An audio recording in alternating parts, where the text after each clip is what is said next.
الدور حلو قوي، يعني بيوصل معنى جميل. قعدت اتكلمت فيه مع استاذ نور الشريف كتير جدا، اتكلمت في الفيلم عموما. رساله جميله قوي ان احنا عايزين نوصلها.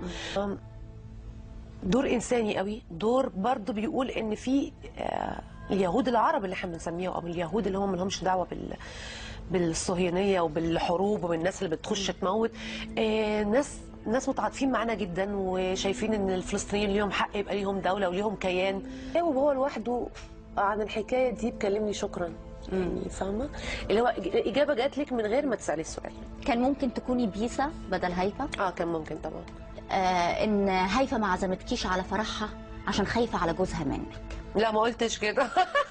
لا، قلت شحن لهاتفها المحمول. نلتي اكبر قدر من انتقاد الحاضرين بسبب ملابسك الساخنه جدا اللي لبستيها في الفيلم، فساتين عاريه الصدر تشبه البيبي دول.